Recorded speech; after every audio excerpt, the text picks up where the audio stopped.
Hey everybody, it's Dan Morey with Staffing Monthly, the industry's digital magazine, where we share best practices and thought leadership around the topics of recruiting, sales, marketing, and leadership. And as you're aware, this month we're focusing on leadership. And I have somebody here with me today that is doing it from the trenches. This is a guy that has spoken on main stages of main conferences talking about what he's doing that's so special and unique to build one of the fastest growing privately held staffing, agencies in the industry. And it's Brian Manley of the Imagine Group. And this is somebody that I've met a couple of years ago and was just really impressed by what he's done being the president, the CEO, and really that entrepreneurial spirit behind the Imagine Group, which is actually four distinct brands. There's the Imagine Staffing, Kraft HR, Imagine 360, and CryptoPeople, which that last name should tell you how he's aware of trends and is always looking to capitalize on what the industry is bringing. And he's been in this industry for a couple of decades and he's focused here. And this guy has knowledge and experience that we all need to listen to. So Brian, first and foremost, I just want to thank you for being here with us today with Staffing Monthly. Well, thank you for the warm intro. That was great. And yes, I think I'm going on 3 decades now. So Your words, not mine. I don't ever want to incriminate. But I love it, man. It takes a special person to really grind out in this industry, going through what we've gone through over that 20, 30-year period of time and keep doing it. So my main question I really wanted to ask you, Brian, is how did you build, like when you were building the Imagine Group, like what did you focus on? Like what were your key priorities to build such a successful agency in today's market, especially going through those 20, 30 years? Like those weren't easy times to build.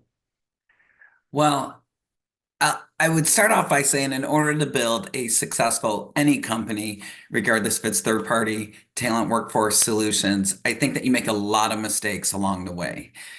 And that was one of the things, we were focused on the wrong things early on. So we were focused on the wrong people, the wrong comp plans. We didn't have a clear vision or a purpose. And we were trying to achieve everything and anything every single day. And we all know that that does not work. Never And does. then with that being said, so what I think was one of our strongest attributes was listening. And I do it a lot better now, but I've always tried to hear our internal employees, our clients, our partners, and our external employees. And even through the journey of the Imagine Group, it's always been very deliberate, which was an intentional focus that we've had since we started in 2010. I love that. I love that. I want to go to the kind of the negative, if you will. You said you focused on the wrong things. You focused on the wrong people, the wrong comp plan. So you learned from those mistakes. But what were some of those mistakes? Like what were you focusing on? Like what was the comp plan that you felt was wrong? Or what were the people or the traits or the profile that you felt were wrong that you kind of learned and evolved from? Yeah, and it wasn't necessarily like, not everything was wrong. We just didn't have the winning formula. Right. So I would say one of the mistakes was incentivizing the wrong behaviors.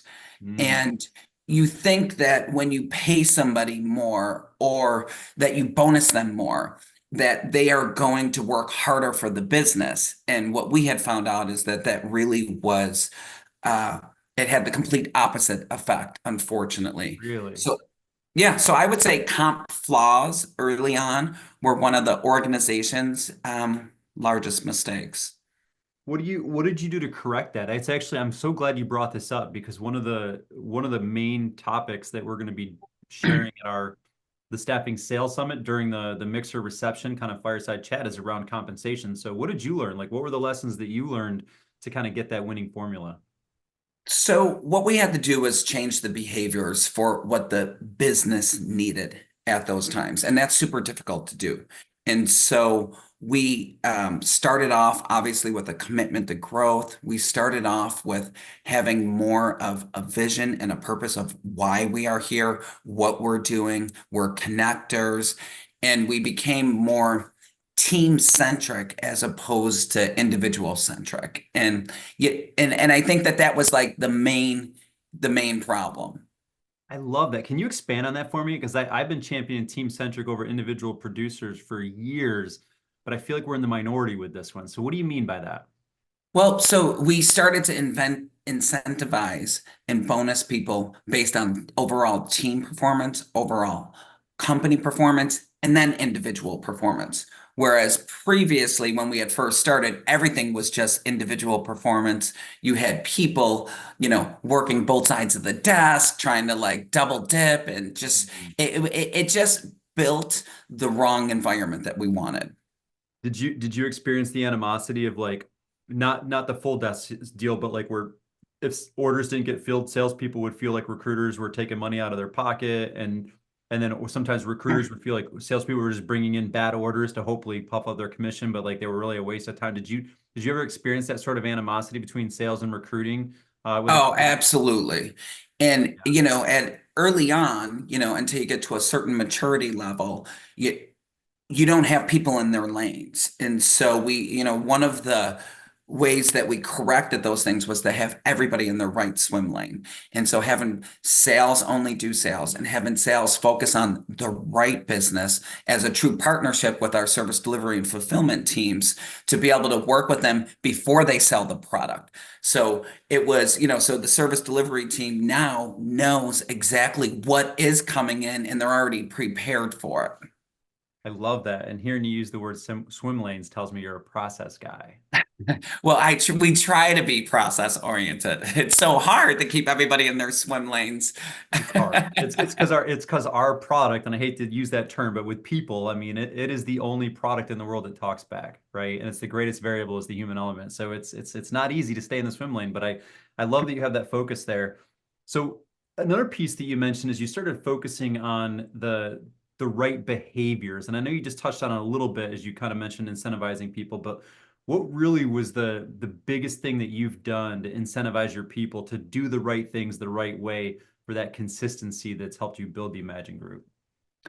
Well, so I think what I would say is listening to them and giving people, like, we wanted to give our internal people the empowerment to be successful on their own and give them enough freedom that they felt like that they do feel like they're making a difference because they are every day, Yeah. but not going out of that swim lane, but to make sure that they're very comfortable within.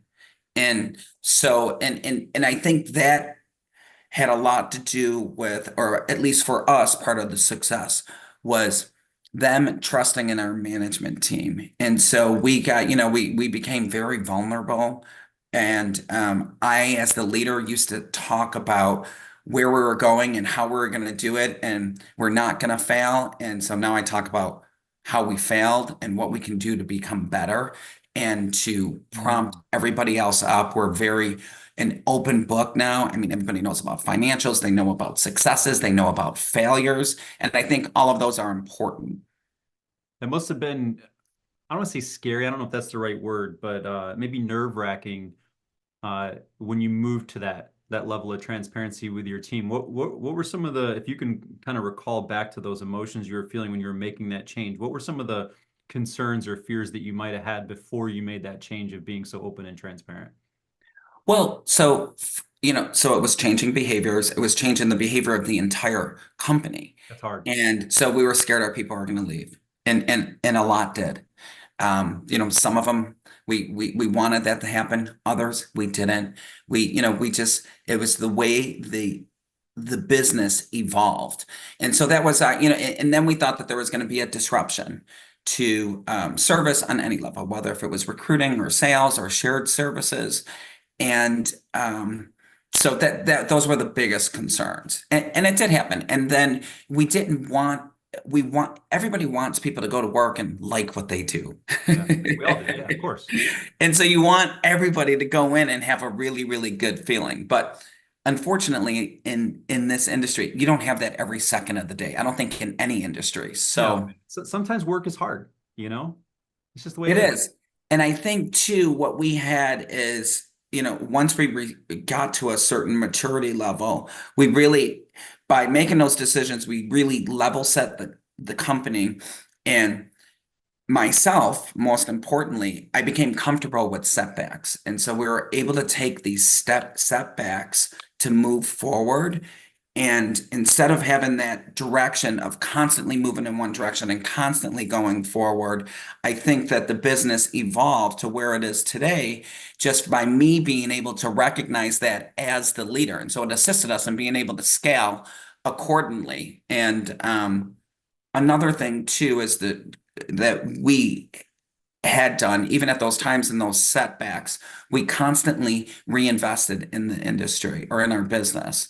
So, for example, if we made $200,000 that year, we hired two more recruiters instead of like, the owners just taking distributions and taking the money. So we were constantly, even though you want to make a lot more than that, but we were constantly doing things like that that I feel were really important. I love that, man. And I share that same belief. And I believe one of my mentors a long, long time ago, I was probably 19, so it's going way back, said something to me that was profound that I think aligns with what your philosophy is. But sometimes you have to trade a few todays for 100 tomorrows. And Yeah, sometimes you that's got a to great basically, phrase. yeah, and you got to reinvest. And maybe it sucks. Maybe you got to drive your car 1 or 2 extra years and put some extra miles on it and not upgrade to that new fancy one. Or maybe you got to like, maybe not splurge on that big vacation right now because you're really building something special for the future. And I see that I think a lot of people in our industry, especially the independents, they don't wait long enough. They don't reinvest long enough and then manage those investments to really see the big scale that you've achieved with the Imagine Group. So which is a good segue. I want to actually talk about. So you obviously got this eye in the future. You've always looked at how do I reinvest? How do we grow? What's next? So what I'd like to do, given that we're here in the end of the year, is talk about what are you focusing on as the leader of the Imagine Group? Like what is your Q4 process that you're doing to make sure you finish the year strong, but also set yourself up for a successful 2025? So I currently in the fourth quarter right now.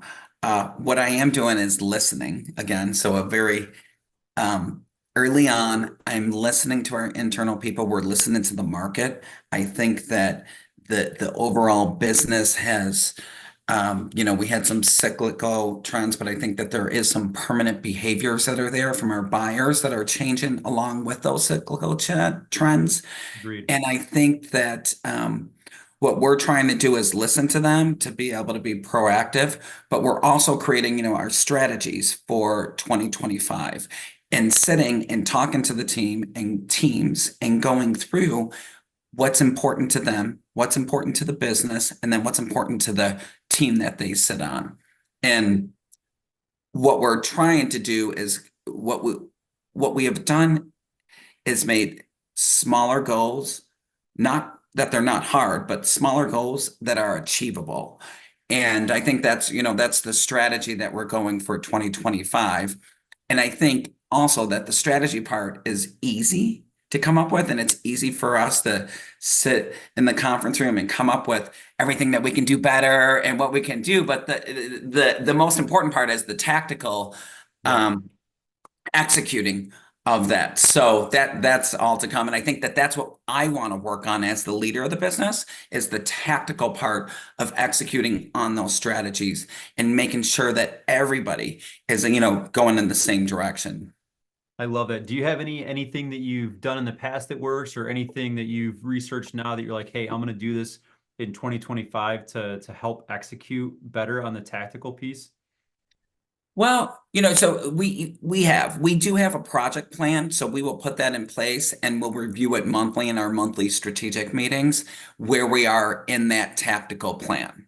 Okay. And I think that I mean, there's obviously several ways, but for us, that works. I need to hold myself accountable to some type of plan, and it has to be a document and it has to be visible to everybody in the business so that we all know where everybody is. So you don't forget about it because you get so busy. You're going on to this, you signed a new client, you have a big RPO with this, you're looking at an acquisition, and it's so easy to do all the fun things. Yeah. Yes, it is. It is because so, I love that. I love that you actually have that documented and your level of transparency is involving your team so everybody can see what contributions they need to make to contribute and ensure success. I love that. And really I guess the last thing I want to say because you've been emphasized how important it is to listen to your people, to listen to the market.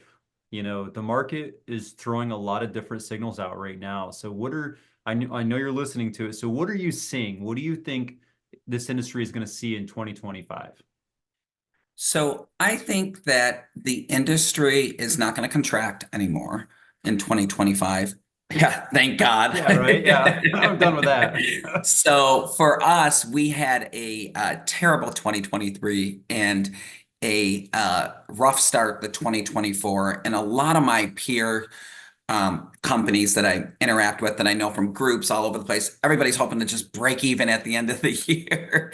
Yeah. And we have a strong push in the fourth quarter right now that I see that momentum continuing in 2025. And then I just think with, the whole entire US landscape, with the election being over, with inflation maybe coming down, with all this tariff talk, that there may be more development in the US. So I think that we are not going to contract. That's my prediction. I'm with you, man. I'm seeing the same thing. And I heard too much of the flat is the new growth talk and that mindset permeating our industry. And I'm like, no, we can't do this. And I see it the same way. I don't see us coming into the year roaring like a lion, if you will. But I think that we're gonna be building momentum and it's gonna be like almost like a tentative acceptance of positive economic signals. Like, okay, we're like, okay, this was a good thing, but let's not make a move yet. Okay, well, no, this was a good thing. I feel like I'm ready to make a move. But I truly believe that by the middle of the year, you get into that June, July timeframe, I think that our industry is going to be humming along, responding to the market and I think the employment demand. And I really see the second half of 2025 being really strong for our industry. And hopefully we can make up some of that 2024 and 2023 contraction that we all experienced that was painful. Yes, for sure. And I would absolutely agree with that. I think that that's the direction. I think that the lending cost for the very large organizations that spend billions and billions of dollars that end up trickling down to our industry, I Yeah. think that borrowing cost is going to come down a little bit. So therefore they can reinvest. Yeah. And I think that's all positive for us. Yeah. And I actually, one thing I just saw today that I think is we're going to see a little bit of this over the next 2 or 3 months. And it was Cargill. They're actually announcing for them a sizable layoff, which is, they're one of I think the largest private employer out there. And we've seen a little bit of that lately, some layoffs and things are happening, which is good for our industry because that means there's actually available talent, people that were on jobs that are let go because of business decisions, not because of lack of talent. So I think that we're going to be hitting stride with building up our talent pools with some good people that we can deploy when the demand actually picks up here in 3 or 4 months. So I was that's going the to way I say, see I it. think a healthy unemployment rate for our industry is just about at that 5%. Yeah. So I think that that is a healthy number for everybody. Companies aren't held hostage to who's available and when. There can be a couple of people for really sought after, high skilled opportunities. And I think that that will probably be the case. Awesome. I see it the same way, my friend. Hey, Brian, listen, I'm grateful for your time. If anyone wants to reach out to you and learn more about the Imagine Group or even pick your brain from a strategic standpoint based on the stuff you shared today, what is the best way to get a hold of you? They can email me.